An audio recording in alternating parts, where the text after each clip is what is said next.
And welcome back to the podcast. Today, I am joined by Amy Climer, who has recently come out with a new book. Hopefully, you have been aware of this, but if you're not and you're listening to this and you are now aware, then I will, of course, put all the links in the description.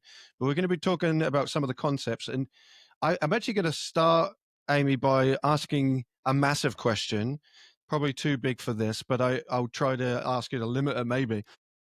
What was what was the impetus, desire to create and write a book? What for you was like that galvanizing?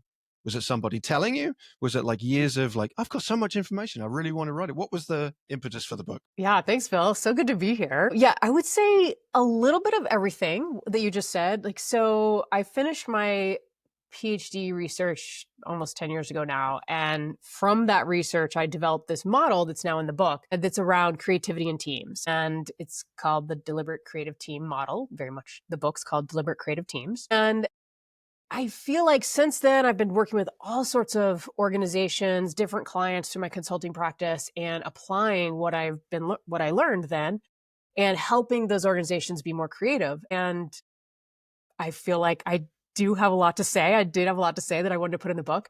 And I also have had so many people say, "What's the name of your book? Where can I buy your book?" I'm like, "Oh, I don't have a book yet." So like, okay, there's definitely some interest, which was assuring or reassuring. And yeah, and then I did. I feel like I had a lot to say. I wonder as well, and maybe this is a inspiration to other people.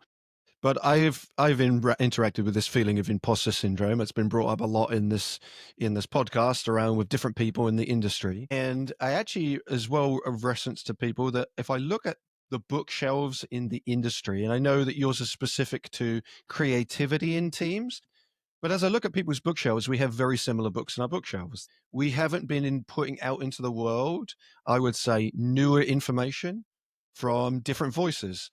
Was that also aligned with your desire to write a book, or is that just what I'm picking up as I'm seeing this? Yeah, Meaning that you feel like I'm adding something new. yeah, that you're adding something new, and I'm excited about that. Yeah, that was definitely something I was thinking about, that I wanted to make sure what I was writing about was, I mean, obviously creativity in teams has been written about before, but I wanted to, add a new angle. The book is very, very research based. I did not want it to be a book that was just based on how I felt or my ideas or something I had tried. I wanted it to be grounded in research because I do think that there are some books out there, particularly on creativity, they're a little bit fluffy. And sometimes they can be a bit misleading, maybe because what they're suggesting might actually not work for many people. So that was really important to me. And yeah, I wanted to like, how can I contribute to this canon of team development, creativity and innovation? And yeah, I'm thrilled that you think I'm contributing well to that. Yes, I would say like it certainly adds your voice without being Amy's opinion. And I think Mm. that can be like the crux. I kind of wrote down, you've mentioned so many different methodologies. You've got design thinking, human-centered design. You focus on some of those, you brought in some of that. You're not just coming up with like the Amy solution. You're drawing, and it's a combination of lots of different things. One of the structure of the book really focuses on like what holds back creativity. And so there's a lot of resonance that I'm reading as I like think about my own limitations or the thoughts that I have. What would you say is some of the bigger limitations that we as individuals put on creativity? Because I think that a lot of people might say like, I'm just not creative, I don't have the capacity for creativity. And that's critically, I would say, what you're trying to resolve in this book, that it's actually a design, right? Absolutely. Yeah.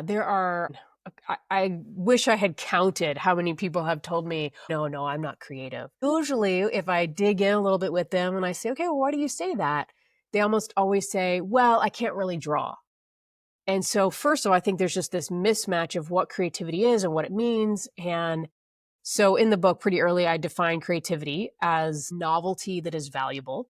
So all we're looking at here is something novel, unique, original, new, different, that adds value in some way. It doesn't have to be financially valuable, although it might be, but it could be, it just makes you feel good, or it makes a team more effective together, or, I mean, there's a zillion ways value could show up in our lives, right? So creativity is novelty that is valuable, which really comes down to our ability to solve problems. And when I say that to people, they're like, okay, hold on. I actually do know how to solve problems and I often, can do those in a new way. So maybe I am creative. And that's one of my many hopes of the book is that it helps people understand they are creative and they have this capacity. But we've also have all these negative forces telling us that we're not creative. For instance, in the US, and you can tell me if it's the same in the UK, but in the US, growing up from kindergarten through 12th grade, like through high school, our education system is designed to decrease creativity. So every single standardized test question is like telling you there's one right answer when, I mean, really, how many times in your adult life has there been a situation where there's only one right answer? It's so rare, if ever. Yeah, that's what we are taught growing up. And then as an adult, we need to do the opposite. And it can be very confusing. But the good news is creativity is a skill and you can learn how to be more creative just like you can learn almost anything else. And I definitely definitely am reflecting on in the UK. It's the same process. There are a lot of things that as a child you have opportunity for. If you think about actually, like my daughter's 9, so I'm kind of watching this develop through her life. When she was really young, very young, outside of school, she would draw and just spark imagination. Imaginative play was a big part component of play. She's 9 and she's already thinking that she doesn't have imagination or in it, and it's very striking to see that in a young child who's like, we were playing an activity. It's a board game, and I'm blanking on the name of it. It's essentially the concept is your one member of the team shows an answer to a question Mhm. and says the question, and everybody has to make up an answer except for one person. So Mhm. one person is answering it correct. Everybody else will think of a fake answer, and the person who asked the question has to identify who was the real one. Mm. So, but when it comes to her being able to come up with a fake answer, she always like, I can't come up with an answer. And I wonder if, I certainly don't think it's uh, because she has imagination. It's that reinforcement of like correct answers. She really likes math. She doesn't like English. That kind of mindset of like Yeah. the correct answer, but subjectivity is not really developed, especially at a younger age. Fascinating that like as you redefine this, almost like a redefinition of adventure from my lens, because Mm. people think adventure is one certain thing. They conjure up an image. And actually, I would challenge that to say it's any form of risk, social, physical, emotional, can be an adventurous experience. What you're suggesting here is creativity is really more than making something from nothing, but like actually being able to solve problems, which I think for a team is essential. Yeah. And I do think that it's definitely not creating something from nothing. And I do think that hinders people to think, oh, I have to come up with an idea that's never been thought of before. And I'm like, well, okay, no, not really. Because even if you look at the most creative solutions we have, like, something like our iPhones, Apple wasn't the first company to create a smartphone. It was like we have this like incremental process of how we build on things that have come before us. And it's like, well, just take what you've seen and put a spin on it and do it that works for you. It's how, like, this is getting a little bit of an aside, but in art school, often you copy the masters, or even sometimes tracing is appropriate just to learn, like, how to move your pencil in a certain way or how to, understand light. It's like, yeah, we're not at this state yet of like having to be super, super original, but just you're learning the skills. I think creativity is the same. Like, yeah, pull from other things, make it incremental. Don't think you have to come up with something from scratch. And it's so interesting to hear about your daughter because, I mean, it is a little bit heartbreaking. And I'm sure you feel that in the moment. You're like, no, I want you to like be more imaginative. And there's these two ways of thinking, which I mentioned in the book: divergent thinking and convergent thinking. And divergent thinking is that, like, we're diverging, we're going on all these different directions, we're generating new angles. And that would fit with this game, is that it's basically teaching kids how to be better divergent thinkers.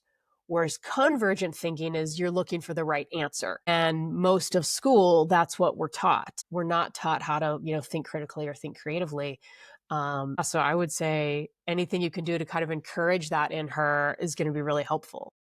I'm in and now, like one of the limitations you referenced, and I think for most people, stories anchor us to, like, once you have an emotional connection to an experience, as someone shares a story, you so I can relate to that. So this is where I'm nitpicking the book. I'm gonna Bring and it on, Phil. and as soon as you realize that's not really an nitpick, whenever someone shares a story and it has your name in it, even if it's not related to you, you can't help but take it personally. I'm So sorry, Phil. there's a story in the book about someone called Phil, and your experience with this person was not the most positive. Now, it was not me. You're It talking about was not someone who you. was older, but it's so, as soon as I was reading it, I couldn't help but find myself so emotionally. Poor Phil, and I was glad that Phil had an almost positive story arc. He came to a point where you realized he could be at his home, but he left creativity at the door. That was the phrase you said. I wonder if you could share the story, just to add the context to do that, because the story, I think, speaks to this limitation, and it kind of sets me up for a new question after that. But if you could apologize for referencing me and then share the story of Phil. Okay, yes, I'm so sorry that you have the same name as this made up character. Well, he's a real person, but his name was not Phil. But yeah, obviously I had to change his name. Okay, so here's what happened. It was very early in my career. I was in my 20s, but in my kind of first professional job, the job where I got benefits, that kind of thing. And it was at a university, and about I don't know, every week or two, we had a staff meeting of our bigger team. So not just my office, but like this whole unit I was part of. And it was about 10 or 12 of us. And one day during the staff meeting, one of my colleagues, in the book, I call her Maria, I think Maria. And she said, okay, y'all, I have a challenge and I really would love to get some ideas from you. Can we just spend a few minutes brainstorming? And everyone's like, yeah, great. I'm excited. So she explains her issue, and then she starts sharing, or she explains the problem, and the rest of us start sharing ideas. And around idea 4, Phil speaks up and says, oh no, we can't do that. We did that in 1985 and it was a complete disaster. And I thought he was joking and I burst out laughing. And then he looked at me like, and I realized, oh, dang, he is serious. It was so ridiculous. I mean, most people know that, brainstorming, you're not supposed to criticize the ideas. But anyway, so he jumps in and he says this. And then Maria's like, oh my gosh, okay, anybody else have more ideas? And of course, nobody's going to say anything after that. Like tension's really high and we sort of just fizzles down and we move on. And it was so frustrating. In fact, I was really angry after, because this was a group of smart people. They were motivated. They liked their jobs for the most part. And Maria had a challenge that we could have contributed good ideas to. And so instead, she left. We all left, and she didn't have a solution to her problem except for one thing that clearly she was not going to do. So, okay, so fast forward months later, Phil hosts all of us at his house for like an end of the year party. And I meet his wife and his 10-year-old son. And his son is talking about just some of the things they do together. And I realized Phil is actually quite creative. Like he plays the guitar, he's in local theater, like doing things that we typically think of as creative. And there was something happening when he came to work and walked into our building that was shutting down that creativity. And in fact, I would say the impetus of my interest in creativity in teams was in part due to that situation. Like, why was this team of highly motivated, smart people, why did I feel less creative when I sat at the table? Whereas there were other teams that I was a part of where I thought, oh my gosh, this is amazing. We're doing really cool stuff. People are bouncing around ideas and people are open to them. And so then I spent, 20 years plus digging into understanding creativity. And in the process, I realized this wasn't Phil's fault, what happened that day. And even the fact that he wasn't bringing his creativity to work wasn't totally his fault. It was the culture of the team and the bigger environment that we had never talked about how to be creative together. We had no process. No one had ever discussed, hey, when we're in this brainstorming phase, let's hold off on evaluating the ideas and then we'll evaluate them at the end. No one had ever said that. And it is very rare that I've been in any group of people where someone said that unless the person was very specifically trained in how to be creative and creative problem solving or some other technique. I realized, like, yeah, Phil meant well in that moment. He was so worried that we were going to move forward with this idea that he had seen failed, 15 years earlier. And he wanted to make sure that we didn't make that same mistake again. So I really believe that in that moment, he meant well. He had the best interest of the team in mind, but we just didn't have a process for him to share that in an appropriate moment. And yeah, I think back about that team a lot because I feel like it was a team that had a lot of potential that was untapped. Yeah, and I think that we can think of, and listeners can probably relate to an experience where they've been in an environment where one personality has affected sometimes the flow of a group. The way I'm trying to look at this is from the lens of the facilitator. It's the thing that I am like, I'm always challenging my perceptions on certain things. Like there's group norms, expectations, setting goals, structuring programs is something I was taught very early on. And as I've progressed, I've kind of reduced some of that because I felt like, what are the purpose of norms? But what you're almost bringing up with this is the process and the structure of creating clear expectations for creativity is almost an essential to allow for that creativity. It's almost like counter to the creative process being like, no barriers, no boundaries to creativity. You sometimes think of like, oh, I'm going to let people just go wherever they need to.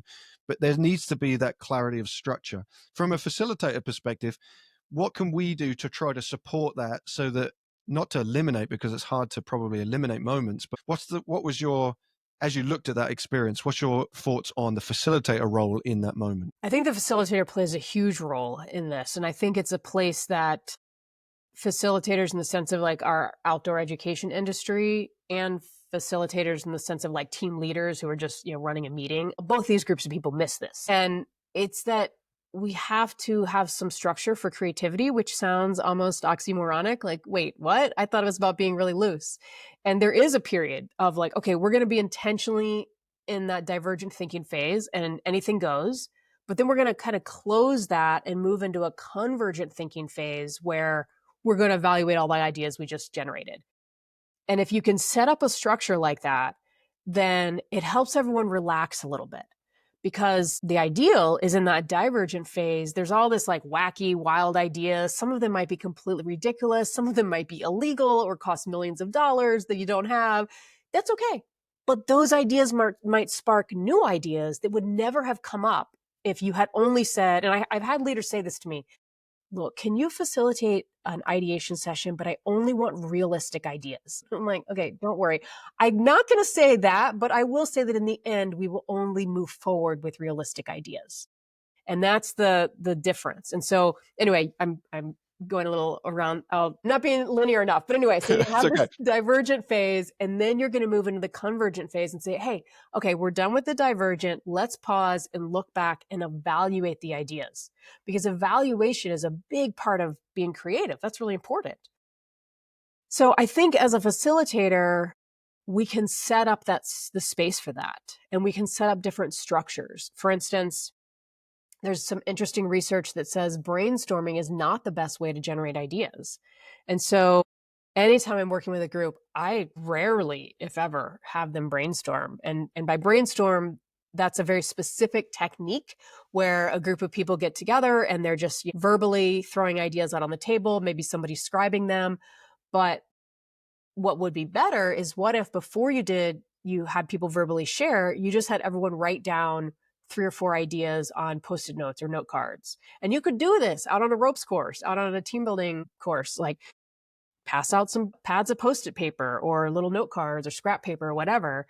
And then after everyone has been able to quietly write, then have everyone verbally share. And what you'll find is there's a lot more diverse ideas and better ideas if you give people that space to quietly think first before they're influenced by each other. So those are just like a couple of examples of little things that facilitators can do, separating out divergent and convergent thinking, and don't just stick with the verbal sharing of ideas because that favors certain people over others. Yeah, that's where my head was going. It's certainly you're going to get voices that are the loudest in the room, and then or the people who aren't. I think that a lot of this also ties in very strongly to psychologically safe environments in order for feeling like you're sharing. The way I was referenced psychologically safe, meaning that you can say anything without fear of repercussion. And I think what is essential, what Phil did as well is create repercussions. So it's like, this doesn't work. If you start to witness that as a facilitator, if you start to see some of that appearing, how do you limit that? What's the process by which you can resolve that if you start to see some of that coming out? Yeah, first, let me just have one little caveat. I wouldn't say that psychological safety means you can say anything without repercussion. It doesn't mean I can say you're a complete jerk and not have any repercussions. Sure. So, Yeah. Yeah. but what it does mean is that I can throw ideas out on the table and I'm not going to be shot down for those ideas. Like that I can be myself, even if I'm a bit quirky and odd and awkward, but it doesn't mean I can be mean, right? Yeah. And I know that's not what you meant, but I just wanted to Yeah. Yeah. clarify that. No, absolutely. Dude, now I forgot what the real question was. How as a facilitator can you manage those voices from coming out? Yeah. Okay, so I think the first thing is if you set up the structures in advance, it makes it so much easier to say something in the moment. So, for instance, if you're in this ideation phase and you are, you want people to just generate lots of ideas, you can give them there's these 4 rules, they're in the book. There's 4 rules to divergent thinking. And so those are, this is a little quiz for myself, that we're going for, you want to build on each other's ideas. So when you share an idea, someone else shares an idea, I might say, oh, what if we combine Phil and Joe's idea together and then we do this? And so now I'm building and twisting on each other's ideas, which is good. We're going for wacky, wild ideas. We're going for, you want to suspend judgment of yourself. That's maybe the hardest. Suspend judgment of yourself and each other. And then we're going for quantity because quantity leads to quality. So don't worry at first about quality. But anyway, so if I explain all these to the group, then in the moment when someone is shooting down an idea, when we just established the rules that that's not part of this little element, now I can jump in and hey, you could do something fun. Like you throw a little stuffy at them and say, hey, remember, these are the rules over here. And, keeping it lighthearted, or, you can, give everybody a little throwy that they can throw into the middle of the group if they see somebody breaking the rules. And it's just a reminder, right? It's just a way to like keep us on track because those rules of divergent thinking are not always the most intuitive in our culture. It kind of depends on, what your background is and so forth. But we all need little reminders, right? And so I think you could do it in a way that's fun and lighthearted. And then if it keeps happening, maybe consider changing the technique. So instead of people verbally sharing, go back to a writing thing, or maybe there's, they're voting with sticky dots or something where you kind of even eliminated the possibility of people shooting each other down. Does that make sense? Yeah, and it ties into like being able to read the group prior and sort of identify when to do that or need to do that. Uh, I think that you may be able to identify very early on some personalities. You think, oh, I'm going to change this. I'm going to make this much more writing stuff down, being more clear, clarity of the rules, and I think setting these clear expectations is really essential. To be able to allow this to happen. You had mentioned in the book, and I really like this term, so I kind of want to bring up this term and have you explain it. Creative abrasion. Yeah. I circled this a few times as you had mentioned this term. The reason I bring this up, and there's a quote at one point as well, and I liked it. It says, "It takes a little rebelliousness to be creative." And this concept of rebelliousness, this concept of abrasion, it's almost like, and the way you frame it, almost like the healthy conflict is essential. Yeah, absolutely. What's your thoughts on this concept of this creative abrasion, and why do you think it's so valuable? Yeah. So creative abrasion is where teams can disagree around ideas, around the work, around what they're doing together, but they're not disagreeing due to personality or identity. That's almost never helpful. And the term comes from Jerry Hirschberg, who in the 80s, I believe it was, Nissan, a Japanese car company, wanted to come to the US and combine the Japanese engineering with the American ingenuity and our imagination. And they wanted to build this like really unique brand that would meld the two. So this guy, Jerry Hirschberg, was hired to help with this process and lead these, cross-cultural teams. And pretty quickly he found, wow, the culture clashes were high.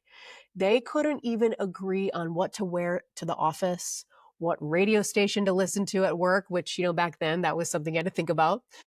There were all these just like little disagreements, but he realized that if they could focus on disagreeing around the work, then it could be really positive. Because the other thing that would happen is often this politeness, and people were avoiding disagreeing.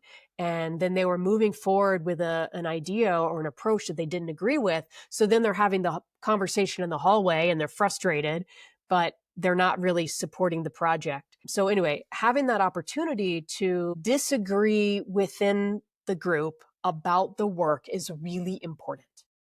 And if you don't, the opposite end of the spectrum is groupthink, where the team values perceived harmony above all else. And I say perceived because it looks like harmony, because if you were to like sit down and watch the team meeting, you'd say, oh, wow, everyone like gets along really well.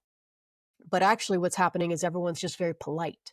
And actually that team that I mentioned earlier with Phil, I would say we had, for the most part, a pretty high level of perceived harmony. But we didn't always disagree, I think, in places where we needed to, or when there was a disagreement, like somebody said, oh, no, I think we should do another approach, then it would get really tense rather than just talking through it. So anyway, I think that creative abrasion is really important. It takes a pretty high functioning team to get there. Yeah, what you're also, it reminds me of is during COVID, this term, or post-COVID, this term was used a lot, which was toxic positivity. And it's almost like when you're trying to create the sense of harmony by saying everything's fine, despite everyone thinking that it's not fine, it doesn't serve. It certainly doesn't seem to be actually positive in that way. You referenced like a group being more successful over time because it takes some time. You had used these, I think they're like the different stages. It almost reminded me the creative spectrum, almost reminded me of Tuckman's stages, the forming, storming, norming, performing, but around creativity.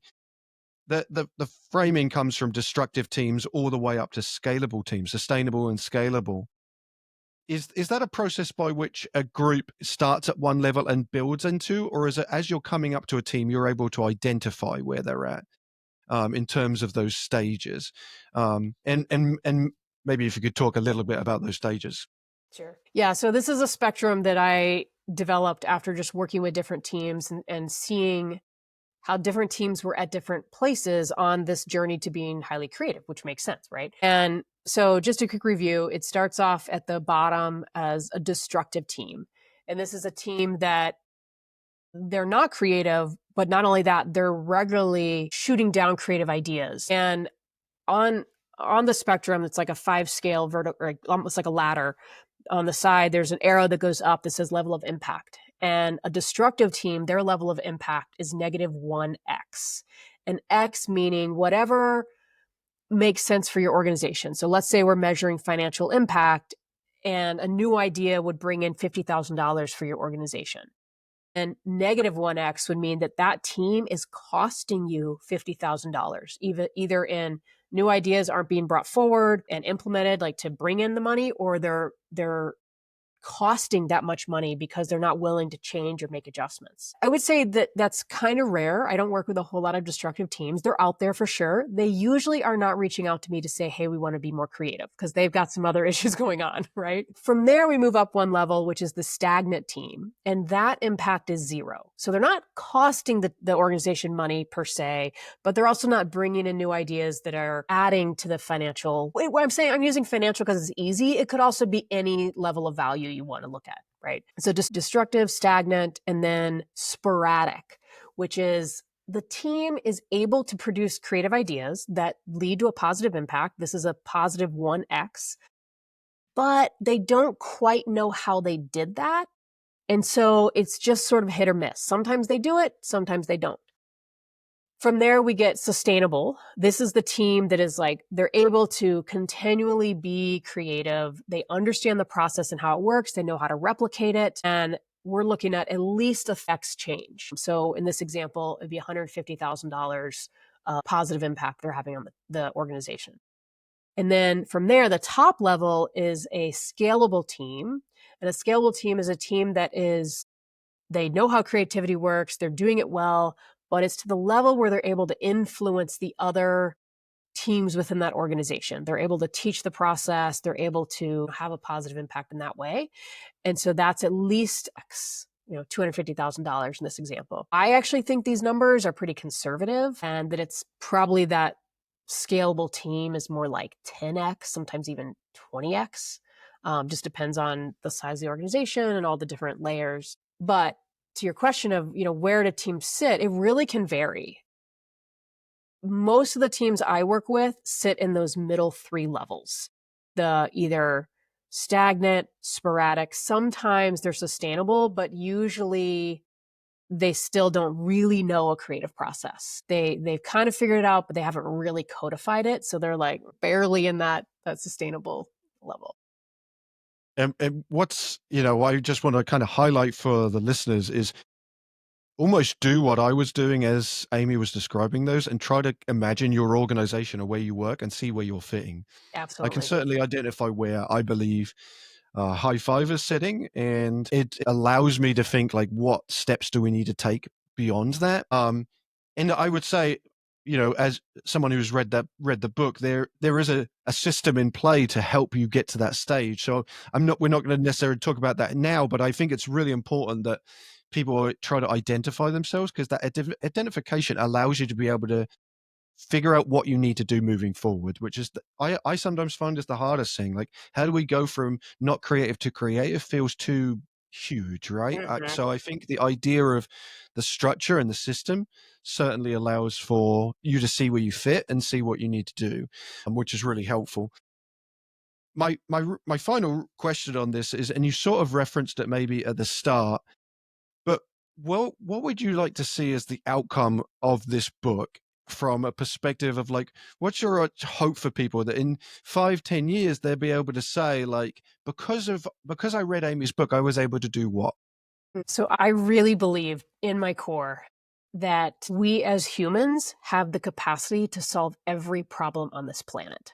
And most of the problems, let's be honest, we caused. But I think what gets in our way is our inability to collaborate and our inability to be creative or innovative. And if we can do those two things, especially together, I think we could solve every problem. And my hope is that, most of the people reading this book are not looking to solve global problems, perhaps. Maybe it's just right in your organization, helping your team meetings be a little better. But my hope is that wherever you sit on that spectrum, that this book helps you move up at least one notch. That's what I try to do when I work with clients is I'm like, okay, my goal when working with you is to help you move up one notch. And then once we get there, if we want to do some more work, we can. But I think that there's incredible capacity in us as humans to be more creative. And I just think, imagine what this world would be like if everyone was living up to their full creative potential. I think it would be phenomenal. And I'm going to end with a quote from a book again that says, innovation is about changing lives and doing good in the world. And thank you for putting this book out, Amy, and thank you for putting good into the world with this. And I hope people read it. Check out the description for all the ways you can access this and how you can contact Amy. And thank you for joining me on the podcast. Oh, thank you, Phil. I appreciate being here.